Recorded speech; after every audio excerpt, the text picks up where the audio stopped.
Welcome to Chanakya Educational Hub, where your journey towards knowledge and success begins.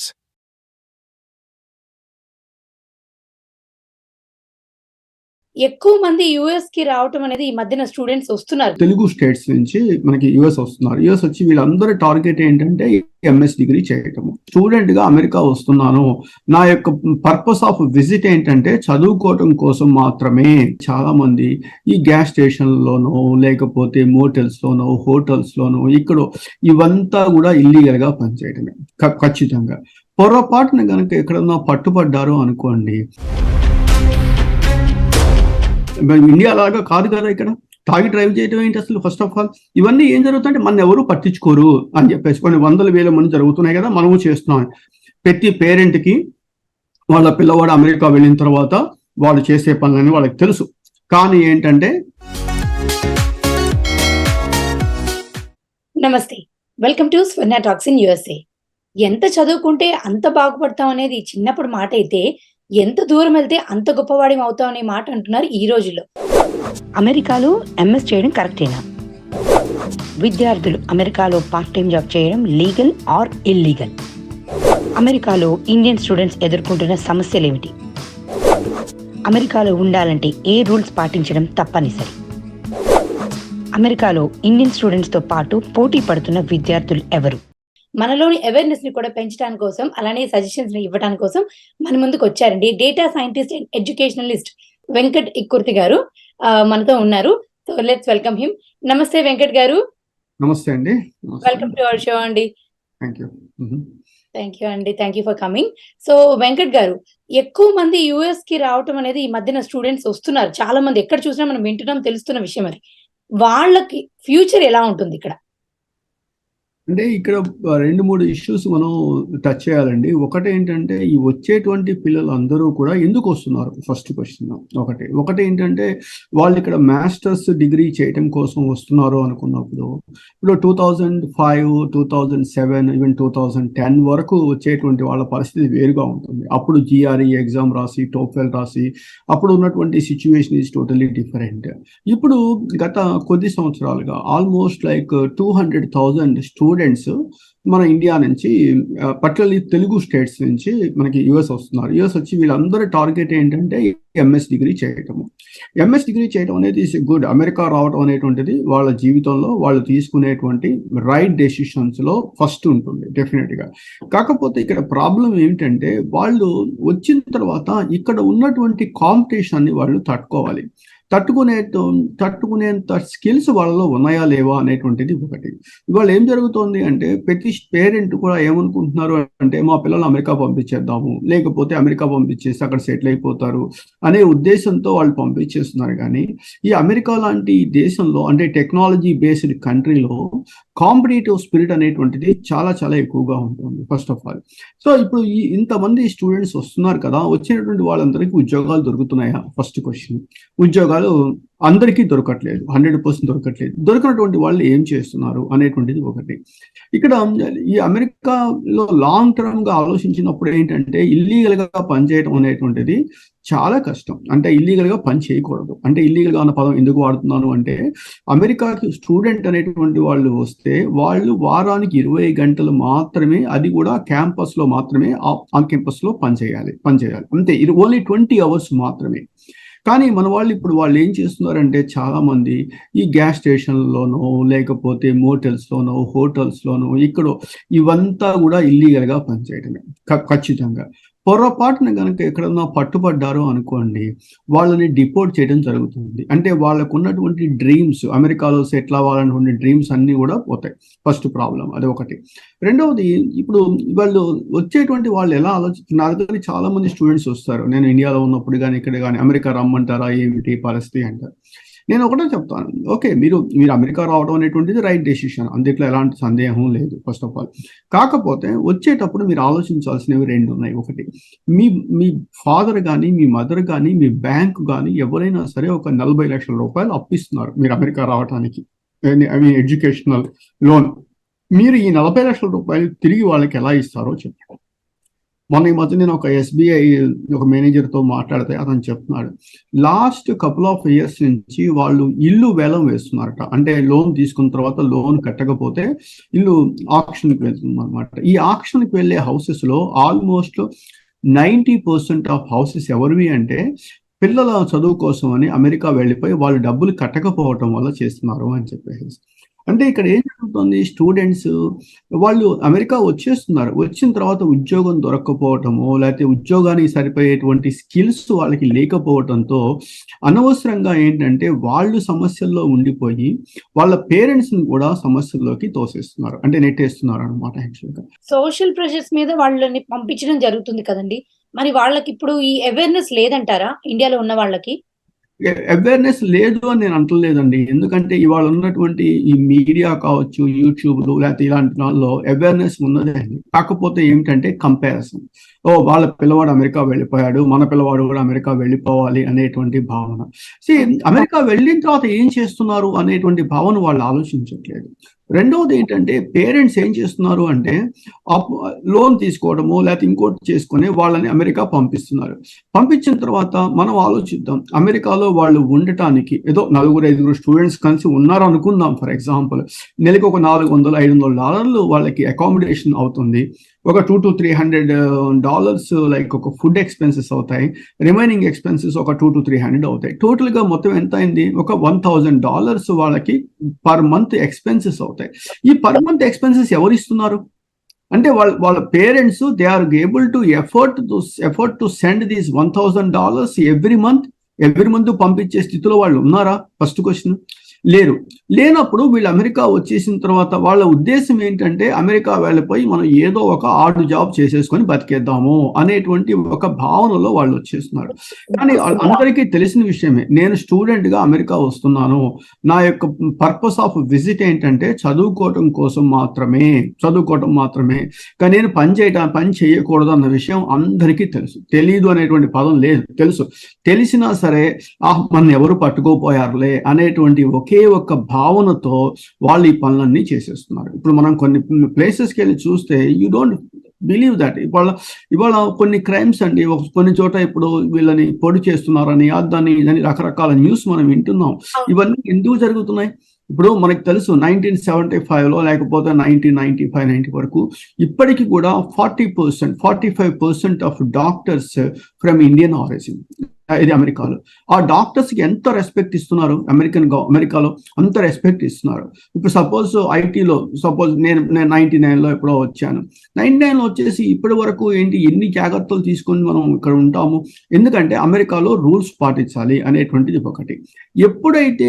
ఎప్పుడైతే మనం doctors America వాళ్ళ జాబులు తీసుకోలేదు, ఐటీ వాళ్ళు అమెరికా వాళ్ళ జాబులు తీసుకోలేదు. బాగా గుర్తుపెట్టుకోండి, డాక్టర్స్ అమెరికా వాళ్ళ జాబ్స్ అమెరికాలో డాక్టర్స్ లేకపోవడం వల్ల ఇండియా నుంచి వచ్చేస్తున్నారు, వాళ్ళు హెల్ప్ చేస్తున్నారు. ఐటీ వాళ్ళ పరిస్థితి అంటే ఐటీ వాళ్ళు కూడా అమెరికాకి ఐటీ ప్రొఫెషనల్స్ కావాలి కాబట్టి వచ్చేస్తున్నారు. కానీ గత 5-6 ఇయర్స్ నుంచి ఏం జరుగుతుంది అంటే అమెరికన్స్ యొక్క జాబ్స్ మన వాళ్ళు లాగేసుకుంటున్నారు. ఫస్ట్ ఆఫ్ ఆల్ అంటే ఏ గ్యాస్ స్టేషన్లో పనిచేసే జాబ్స్ కానీ, ఈ హోటల్లో పనిచేసే చిన్న జాబ్స్ ఉంటాయి చూసారా, గంటకి $15 లేకపోతే మినిమం పే చేసేటువంటి జాబ్స్ ఇంతకు ముందు మన వాళ్ళు ఎవరూ పనిచేయలేదు. 2010 వరకు 2005 వరకు మన వాళ్ళు ఎవ్వరూ కూడా ఇలా హోటల్లోనో మోటల్లోనో పనిచేసేటువంటి వాళ్ళు మీకు ఎక్కడా కనపడరు. కానీ ఇవాళ ఏమైపోయింది, మనం వెళ్ళి చూస్తే మనకు కనపడుతున్నారు. సో ఈ అమెరికన్స్ అంటే అమెరికాలో కొంతమంది చేసేటువంటి ఈ జాబ్స్ని మన వాళ్ళు లాగేసుకోవడం బిగించేశారు. దానివల్ల ఏం జరిగింది, వాళ్ళకి అన్ఎంప్లాయ్మెంట్ పెరిగిపోయినప్పుడు వాళ్ళకి కొంచెము ఇప్పుడు ఫర్ ఎగ్జాంపుల్ తెలుగు రాష్ట్రాలను తీసుకున్నారనుకోండి, తీసుకుంటేనే హైదరాబాద్ అని, తెలంగాణ అని, ఆంధ్ర అని ఇంత వేరియేషన్ చూపించే పరిస్థితి కనపడుతుంది. అలాంటిది ఈ దేశం వచ్చేసి అంటే అమెరికా లాంటి దేశం వచ్చి అమెరికాలో పుట్టి పెరిగినటువంటి వాళ్ళ యొక్క జాబ్స్ మనం లాగేసుకుంటున్నాము అంటే డెఫినెట్ గా వాళ్ళ కోపం ఉంటుంది కదా, ఉండదనే పరిస్థితి ఏం కాదు కదా. సో కాబట్టి ఏంటంటే మనం అలాంటి జాబ్స్ చేస్తున్నామని చేద్దామని అమెరికా రావట్లేదు. మనం వచ్చింది ఎందుకు? చదువుకోవడం కోసం వచ్చాం. చదువుకున్న తర్వాత మీకు ఓపీటీ స్టేటస్ 3 సంవత్సరాలు ఓపీటీ స్టేటస్ ఇస్తారు ఎస్టీఎంలో వాళ్ళకి. సో 3 సంవత్సరాలు హాయిగా పనిచేసుకోవచ్చు. ఆ తర్వాత H1B ఫైల్ చేస్తారు, ఈ కంపెనీ ఎవరో ఫైల్ చేస్తారు. ఆ తర్వాత ఆటోమేటిక్ గా 6 years H1 ఉంటుంది. ఆ తర్వాత గ్రీన్ కార్డు, ఆ తర్వాత సిటిజన్. ఇది ఒక perfect way people go with that. కానీ మనం ఏం చేస్తున్నాం అంటే వచ్చిన రోజు నుంచి I'm very sorry to say that ఏదో ఒక హోటల్లోనో మోటల్లోనో పనిచేస్తూ గంటకి $6 $10 ఎంతో కొంత, I don't know the exact numbers, తీసేసుకొనేసి ఉన్న వాళ్ళ జాబ్స్ మనం ఎందుకు తీసుకోవాలి? మనం అమెరికా వస్తున్నప్పుడు మనం రాసిచ్చినటువంటి పేపర్ మీద ఏం రాసిస్తున్నాం? అమెరికా చదువుకోవడం కోసం వెళ్తున్నాము అని చెప్తున్నాం. కానీ ఇక్కడికి వచ్చి మనం చదువుకుంటున్నామా? చదువుకోవట్లేదు. పోనీ మంచి యూనివర్సిటీకి వెళ్తున్నామా? మంచి యూనివర్సిటీస్కి వెళ్ళటం లేదు. ఆ లిస్ట్ చూసుకునేటట్టయితే ఎక్కడో యూనివర్సిటీ ఏదో ఒక అడ్మిషన్ వస్తుంది. That's fine. బట్ వేరేజ్ అయిపోగానే వీళ్ళు కష్టపడుతున్నారా? అసైన్మెంట్స్ సరిగా రాయట్లేదు. లైక్ వీళ్ళంతా వచ్చేసరికి ఏం జరుగుతోంది అంటే 10 మంది స్టూడెంట్స్ కలిసి వెళ్ళిపోయి అక్కడ కాలేజీలకు వెళ్ళిపోయి అక్కడ ఏదో మెస్అప్ అంతా చేసేస్తున్నారు. ఇవన్నీ చేస్తున్నా అంటే అమెరికన్ గవర్నమెంట్కి డబ్బులు కావాలి. ఫర్ ఎగ్జాంపుల్ అమెరికాలో దాదాపుగా ఒక 15,000 యూనివర్సిటీస్ ఉన్నాయి, చిన్న పెద్ద యూనివర్సిటీస్. ప్రతి యూనివర్సిటీలో కొన్ని వందల సీట్లు ఖాళీగానే ఉంటున్నాయి. కాబట్టి ఏంటి, ఇండియా నుంచి చైనా నుంచో కొన్ని వందల వేల మంది స్టూడెంట్స్ రావటం వల్ల ప్రతి స్టూడెంట్ వల్ల ఆల్మోస్ట్ ఒక 25,000, 30,000, $40,000 అమెరికా వాళ్ళకి డబ్బులు వస్తున్నప్పుడు వాళ్ళు ఎందుకు కాదనుకుంటారు? కానీ మనం వచ్చేటప్పుడు మనం ఆలోచించుకోవాలి. అమెరికా వెళ్తున్నాము అంటే ఖచ్చితంగా మనం ఐటీ జాబ్ మంచిగా సెటిల్ అవ్వడం కోసం వెళ్తున్నాము అనే భావన వాళ్ళలో రావాలి. అలాంటి భావన వాళ్ళలో వస్తుందా? ఈ వచ్చేటువంటి వాళ్ళు ఇక్కడ వచ్చిన తర్వాత ఏం జరుగుతుంది? 2 సంవత్సరాలు, వారంలో 1 రోజు 2 రోజులో క్లాసెస్ ఉంటాయి. రిమైనింగ్ 5 days వీళ్ళు ఏం చేస్తున్నారు? అమెరికాలో మనకి ఏ యూనివర్సిటీ క్లాస్ తీసుకున్నా కూడా మాక్సిమం 2 days క్లాసెస్ ఉంటాయి. అది కూడా ఈవినింగ్ 5 తర్వాత 6 తర్వాత ఏదో క్లాసెస్ ఉంటాయి. మిగతావన్నీ ఆన్లైన్లో క్లాసెస్ ఉంటాయి. వీళ్ళు మిగతా 5 days వీళ్ళు ఏం చేస్తున్నారు? టెక్నాలజీని ఇంప్రూవ్ చేసుకుంటున్నారా? కొత్త స్కిల్స్ని డెవలప్ చేసుకుంటున్నారా? అవేమీ చేయట్లేదు. అవేమీ చేయకుండా ఇలాంటి పిచ్చి జాబ్ చేసేసుకుంటూ నెలకి ఎంతో కొంత డబ్బు సంపాదించేసుకుంటూ అదే ప్రపంచం అని చెప్పి అనుకుంటున్నారు. ఇప్పుడు మీరు అడిగిన క్వశ్చన్ ప్రకారం ఇంకో 4 years తర్వాత 5 years తర్వాత చూసుకునేటట్టయితే ఈ ఆర్టిఫిషియల్ ఇంటెలిజెన్స్ కావచ్చు, మెషిన్ లెర్నింగ్ కావచ్చు, ఇలాంటివన్నీ రావటం వల్ల ఏమైపోయింది? రోజుకి జాబ్స్ అనేటువంటివి తగ్గిపోతున్నప్పుడు మన దగ్గర ఎక్స్ట్రాడినరీ స్కిల్స్ ఉంటేనే మనం వాళ్ళతో ఈ ప్రజెంట్ ఉన్నటువంటి కాంపిటేటివ్ వరల్డ్లో మనం సక్సెస్ అవుతాం. మీరు ఇంకొక విషయం ఆలోచించండి. ఇవాళ స్టూడెంట్స్ వస్తున్నారు, వాళ్ళ యొక్క డేట్ ఆఫ్ బర్త్ అంటే ఇయర్ ఎప్పుడు పుట్టారు వాళ్ళు? 96, 97, 98, 99, 2000 ఫర్ ఎగ్జాంపుల్. సో మనకి H1 కమ్యూనిటీ అనేది ఎప్పుడు వచ్చింది? లైక్ 94, 95లో H1 కమ్యూనిటీ వచ్చింది. H1 అంటే వీసా స్టార్ట్ అయింది. ఫస్ట్ లో ఒక 2 to 3 years 65,000 వీసాస్ ఇష్యూ చేశారు. ఆ తర్వాత దాన్ని 3 రెట్లు పెంచారు, అంటే 195,000 వీసాస్ ఇష్యూ చేశారు. ఆ వీసాలు అన్నిట్లో కూడా ఆల్మోస్ట్ మోర్ దాన్ 50% వీసాస్ ఎవరికి వచ్చాయి? ఇండియన్స్కే వచ్చాయి. అంటే 94, 95, 96, 97 ఆ టైంలో ఇండియా నుంచి అమెరికా వచ్చినటువంటి వాళ్ళ పిల్లలు అమెరికాలో పుట్టారు, అమెరికాలో పెరిగారు, అమెరికన్ సిటిజన్స్. వాళ్ళు ప్రస్తుతం ఇండియా నుంచి వచ్చేటువంటి పిల్లల యొక్క వయస్సుతో సమానంగా ఉన్నారు. వాళ్ళు కూడా ఉద్యోగాలు వెతుక్కుంటున్నారు ప్రస్తుతం. అంటే ఏం జరుగుతుంది? వీళ్ళ ఇండియా నుంచి వచ్చేటువంటి వాళ్ళకి కాంపిటీటర్స్ ఎవరు? సరే, అమెరికన్ పిల్లల గురించి పక్కన పెడదాం, మన వాళ్ళ గురించి ఆలోచిద్దాం. సో ఇన్ని సంవత్సరాల నుంచి అంటే 190,000లో ఆల్మోస్ట్ 50% ఇండియన్స్ ఉన్నారు అనుకుందాం. వాళ్ళలో 50% వాళ్ళకి పిల్లలు ఉన్నారు అనుకోండి. అంటే 20,000 మంది, 30,000 మంది పిల్లలు ఇప్పుడు గ్రాడ్యుయేట్ అయిపోయి they are looking for opportunities. So వీళ్ళు వాళ్ళతో పోటీ పడాలి. వాళ్ళతో అంటే ఏంటి? వాళ్ళు అమెరికన్ సిటిజన్స్, అమెరికాలో పుట్టి పెరిగారు, అమెరికాలో చదువుకున్నారు, వీళ్ళతో పోటీ పడాలి. వీళ్ళు పోటీ పడగలరా? The first question is communication wise కావచ్చు, టెక్నాలజీ వైజ్ కావచ్చు, అప్రోచ్. ఇప్పుడు అక్కడ ఎడ్యుకేషన్ మనకు తెలిసిన విషయమే. ఇప్పుడు మన పిల్లల్ని అడిగామనుకోండి, ఈ రెజ్యూమే అంటే నాకు ఏదైతే వచ్చో అదే నేను పెడతాను, అంతకు మించి నేను పెట్టను అని చెప్పేస్తారు. అంతేగాని ఇప్పుడు రెజ్యూమే ఓపెన్ చేశారనుకోండి, కొంతమంది రెజ్యూమేస్ ప్రపంచంలో ఉన్న సాఫ్ట్వేర్లు అన్ని రెజ్యూమేలో ఉంటాయి. ప్రపంచంలో ఉన్న సాఫ్ట్వేర్ అన్ని వచ్చు అని చెప్పేసి పెట్టేస్తారు.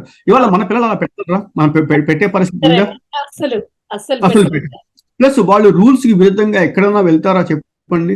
రూల్స్ కి విరుద్ధంగా బియాండ్ రూల్ ఉంటుందా? లేదు. సో కాబట్టి ఏమైపోతుంది, వీళ్ళందరితో వాళ్ళు పోటీ పడగలరా అంటే, నేను ఇంకా అమెరికన్ కిడ్స్ గురించి మాట్లాడట్లేదు, మన వాళ్ళ పిల్లల గురించే మాట్లాడుతున్నాం మనం. ఇక్కడికి వచ్చి ఇక్కడ పుట్టి పెరిగిన పిల్లల గురించి మాట్లాడుతున్నారు మీరు. మాట్లాడుతున్నాం మనం. సో ఇంకా మన అమెరికన్స్ తీసుకుందాం అనుకోండి, వాళ్ళు కూడా లైక్ ఎక్స్ట్రాడినరీ పీపుల్ ఉన్నారు, అక్కడ కూడా ఉంటారు వాళ్ళు. వాళ్ళతో పోటీ పడగలరా? పోటీ పడాలి అంటే ఎస్ తప్పదు, ఆప్షన్ లేదు, ఉన్న జాబ్స్ కొన్నే ఉన్నాయి, వీళ్ళందరూ ఉన్నాయి. ప్లస్ ఇండియా నుంచి వచ్చేటువంటి వాళ్ళకి వీసా కాన్స్ట్రైంట్స్ ఉన్నాయి. వీసా కాన్స్ట్రైంట్స్ అంటే వాళ్ళకి H1 ఫైల్ చేయటమో ఇంకోటో చేయాలి. ఈ పిల్లలకి ఏమీ చేయక్కలేదు. అమెరికన్ గవర్నమెంట్ కూడా ఏం చేస్తుంది, అమెరికన్ సిటిజన్స్ ని ముందు హైర్ చేయండి అని చెప్పేసి ప్రియారిటీ ఇస్తుంది, అంతే కదా. ఏ దేశంలో వాళ్ళకి ఆ దేశం వాళ్ళకి ఇచ్చేటప్పుడు అది మనం తప్పు పట్టలేని పరిస్థితి అయిపోతుంది. సో ఇలాంటి సిచ్యువేషన్ లో ఒకప్పుడు 99, 98 లేకపోతే మనం వచ్చిన టైం చూసుకుందాం అనుకోండి, అప్పుడు ఇంత ఇంత గ్లోబలైజేషన్ లేదు, ఇన్ని జాబ్స్ లేవు. అది కూడా ఏంటి, ఐ కేమ్ విత్ H1. నేను స్టూడెంట్ గా అమెరికా రాలేదు, నేను డైరెక్ట్ గా H1 మీద వచ్చాను. అంటే అమెరికాలో పనిచేయటం కోసమే వచ్చాను నేను ఫస్ట్ ఆఫ్ ఆల్. సో ఆ సిచ్యువేషన్ ఉంది. అప్పట్లో ఇన్ని ఐటీ కంపెనీలు లేవు, ఇంత టెక్నాలజీ లేదు, ఇంత గ్లోబలైజేషన్ లేదు. కాబట్టి అవకాశాలు ఇండియాలో తక్కువ ఉన్నాయి కాబట్టి మనం అమెరికా వచ్చేసి ఇక్కడ ఏదో సెటిల్ అయిపోయాము, ఏదో చేసేసాము. బట్ వేరే ఇవాళ పరిస్థితి చూసుకునేటట్లయితే, ఇవాళ ఉన్నటువంటి జాబ్స్ తీసుకునేటట్టయితే ప్రతి జాబ్ అవుట్ సోర్స్ అయిపోతుంది. అవుట్ సోర్స్ అంటే అది ఫిలిప్పీన్స్ కావచ్చు, ఇండియా కావచ్చు, ఇంకో కంట్రీ కావచ్చు. అలాంటప్పుడు ఈ గ్లోబలైజేషన్ లో ఒక అమెరికానే రావాలి అనేటువంటి భావన ఎందుకు వస్తుంది అంటే, ఇండియాలో జాబ్ చేసి, ఇండియాలో చాలా పెద్ద కంపెనీలు లైక్ జాబులు చేసి ఒక 4-3 సంవత్సరాలు జాబ్ చేసిన తర్వాత, ఆ ఎక్స్పీరియన్స్ గెయిన్ చేసిన తర్వాత, ఫర్ ఎగ్జాంపుల్ ఒక ప్రొఫెషనల్ అట్మాస్ఫియర్ డెవలప్ అయిన తర్వాత దెన్ వాళ్ళు ఇప్పుడు అమెరికా వచ్చారనుకోండి, అప్పుడు ఒక అడ్వాంటేజ్ ఉంది. అడ్వాంటేజ్ ఏంటంటే, ఈ 4-3 సంవత్సరాల్లో కనీసం వాళ్ళు అట్లీస్ట్ ఒక 10-15 లక్షల రూపాయలు దాచిపెట్టుకొని ఆ డబ్బు అమెరికా వస్తే వాళ్ళు పేరెంట్స్ మీద డిపెండ్ అవ్వాల్సిన అవసరం లేకుండా ఉంటుంది. ఫస్ట్ ఒకటి. రెండవది, ఆల్రెడీ 3-4 సంవత్సరాలు ఇండస్ట్రీలో పనిచేశారు కాబట్టి ఇండస్ట్రీ యొక్క వాల్యూస్, ఇండస్ట్రీ యొక్క ఎథిక్స్, ఇండస్ట్రీలో మనం ఎట్లా బిల్డ్ చేయాలి అనేటువంటిది వాళ్ళకి తెలుస్తుంది. ఇవన్నీ కూడా అమెరికా కావాలి. అమెరికా అనేటువంటిది ఏమవుతుంది, ల్యాండ్ ఆఫ్ ఆపర్చునిటీస్. మీ దగ్గర స్కిల్ ఉన్నది అంటే ప్రపంచంలో మిమ్మల్ని ఎవ్వరూ ఆపలేరు. మీ దగ్గర స్కిల్ లేకపోతే ప్రపంచంలో మిమ్మల్ని ఎవరూ రక్షించలేరు. ఇది ఒక అమెరికానే కాదు, ప్రపంచంలో ఏ దేశంకి వెళ్ళినా కూడా మనం ఇదే చెప్తాం మనం. సో ఇవాళ స్టూడెంట్స్ యొక్క యాటిట్యూడ్ ఎట్లా ఉన్నది అంటే, ఏదో విధంగా అమెరికా వెళ్ళిపోదాము అనేటువంటి భావన ఉంటుంది. ఈ భావన కొంచెం పోవాలి అంటే, ఇవాళ మనం చూస్తున్నాం కదండి, అక్కడెక్కడో ఒక పిల్లవాడిని కత్తిపెట్టి పొడి చేశారని, ఇక్కడ ఏదో యాక్సిడెంట్ అయిపోయిందని, ఇట్లా రకరకాల న్యూస్ మనం రోజు వింటున్నాం. మనం 99, 98, 2005 వరకు ఇలాంటి న్యూస్ విన్నామా మనం? అసలు ఇవాళ మనం ఆల్మోస్ట్ వీక్లీ వన్స్ ఇలాంటి న్యూస్ వింటున్నప్పుడు ఏం జరుగుతోంది అనేటువంటిది ఆలోచిస్తే, ఇక్కడ దాకా ఎందుకండి, ఈ మధ్య యాక్సిడెంట్స్ ఎక్కువైపోయాయి. డ్రింక్ అండ్ డ్రైవ్ యాక్సిడెంట్స్ ఎక్కువ అవుతున్నాయి. డ్రింక్ అండ్ డ్రైవ్ కేసు పట్టుకుంటున్నారు. ఎందుకు జరుగుతోంది? అమెరికా లాంటి దేశంలో రూల్స్ పాటించాలి. తాగి డ్రైవ్ చేయడం ఏంటండి, ఎంత ఘోరమైన పని. అమెరికాలో 2 తప్పులు చేస్తే వెంటనే ఇండియా వెళ్ళిపోవాలి. ఒకటి, స్కూల్ బస్ ఆగి ఉన్నప్పుడు మనం క్రాస్ చేసి వెళ్ళిపోయామంటే దట్స్ ద బిగ్గెస్ట్ క్రైమ్. రెండవది, తాగి డ్రైవ్ చేస్తూ పట్టుపడితే ఇవన్నీ తెలియదా వాళ్ళకి? ఇండియా లాగా కాదు కదా ఇక్కడ. తాగి డ్రైవ్ చేయడం ఏంటి అసలు? ఫస్ట్ ఆఫ్ ఆల్ ఇవన్నీ ఏం జరుగుతుందంటే, మన ఎవరు పట్టించుకోరు అని చెప్పేసి కొన్ని 100,000 మంది జరుగుతున్నాయి కదా, మనము చేస్తున్నాం. పొర్రపాటున పట్టుపడితే మనం లైఫ్ కాదు, ఫ్యామిలీస్ అన్నీ కూడా మొత్తం స్క్రూడప్ అయిపోతాయి అన్న భావన పేరెంట్స్ వాళ్ళ పిల్లలకి చెప్పాలి. అమెరికా వచ్చేటువంటి పిల్లలకి కొంచెం అవేర్నెస్ ప్రోగ్రామ్ పెట్టాలి. ఇవాళ స్విమ్మింగ్ పూల్లో దూకుతారండి. స్విమ్మింగ్ రానప్పుడు ఎందుకు దూకాలి? First of all basic criteria, swimming రానప్పుడు పక్కన కూర్చోవాలి, లేకపోతే లైఫ్ జాకెట్ పెట్టుకొని చేసి దిగాలి. ఇవి 2 లేకుండా దూకటం ఎందుకు అసలు? దూకి అక్కడ చనిపోయారు అనుకోండి, మళ్ళీ గో ఫండ్ మీ అని చెప్పేసి ఒక ఫండ్ పెట్టేసేసి ఆ డబ్బులు వసూలు చేసి ఏదో చేస్తారు. ఇలాంటివన్నీ ఏంటంటే మనకి తెలుసు. ఇంకా మీరు సరే, తెలియకుండా మాత్రం లేదు, 100% లేదు. ప్రతి పేరెంట్కి వాళ్ళ పిల్లవాడు అమెరికా వెళ్ళిన తర్వాత వాళ్ళు చేసే పనులని వాళ్ళకి తెలుసు. కానీ ఏంటంటే, ఇండియాలో కన్నా అమెరికాలో కొంతవరకు బెటర్లే, ఏదో సెటిల్ అవుతాడు అనేటువంటి భావనతో వాళ్ళు పంపిస్తున్నారు. పంపించేటప్పుడైనా సరే కనీసం వాళ్ళ యొక్క రెస్పాన్సిబిలిటీస్ వాళ్ళకి చెప్పగలిగితే దట్ ఈస్ రియల్లీ అప్రిషియేటెడ్. ఎందుకంటే ఉద్యోగం కావాలి. అమెరికా లాంటి దేశంలో ఉద్యోగం లేకపోతే చాలా కష్టం. ఉద్యోగం కావాలి కాబట్టి టెక్నాలజీని బిల్డ్ చేసుకోవాలి. ఏ స్కిల్స్ డెవలప్ చేసుకోవాలి అంటే, ఏ స్కిల్స్ మీద డిమాండ్ ఉంటుందో ఆ స్కిల్స్ ని మనం డెవలప్ చేసుకోవాలి. Thank you so much Venkat గారు. ఎందుకంటే చాలా మంది మీరు చెప్పినట్టుగా ఇందాక ఏమంటారు ఫ్యామిలీ పరంగా, అలాగే సోషల్ పరంగా, అలానే ఇన్ఫర్మేషన్ సరిగ్గా లేక, నాలెడ్జ్ లేక కూడా ఇక్కడికొచ్చేసి చదువుకొని ఏదైనా చేసేసి బతికేయొచ్చు అనే ఒక ఒపీనియన్‌తో వస్తూ ఉంటారు. సో, వాళ్ళకి ఇది నిజంగా కూడా చాలా ఇన్ఫర్మేటివ్ అండ్ అలానే కనువిందు అంటే కనువిప్పు అంటారు చూసారా అండి? ఐ ఓపెనింగ్ అని. అలాంటి ఇన్ఫర్మేషన్ మీరిచ్చారు. So, thank you so much Venkat గారు. ఈరోజు మా షోకొచ్చినందుకు, ఇన్ఫర్మేషన్ అంతా షేర్ చేసుకున్నందుకు. మళ్ళీ నెక్స్ట్ వీక్ మనం ఇంకొక మంచి టాపిక్‌తో అలానే ఎంతో మందికి రీచ్ అయ్యే ఇన్ఫర్మేషన్‌తో మనం మళ్ళీ ముందుకొచ్చేద్దామండి. Once again okay. Thank you so much అండి. సో, వ్యూయర్స్ ఇలాంటి ఇన్ఫర్మేటివ్ షోస్ కోసం చూస్తుండండి Swarna talk. Chanakya Educational Hub, where dreams take flight and become reality. Please subscribe our channel for more updates and interesting facts about quality education.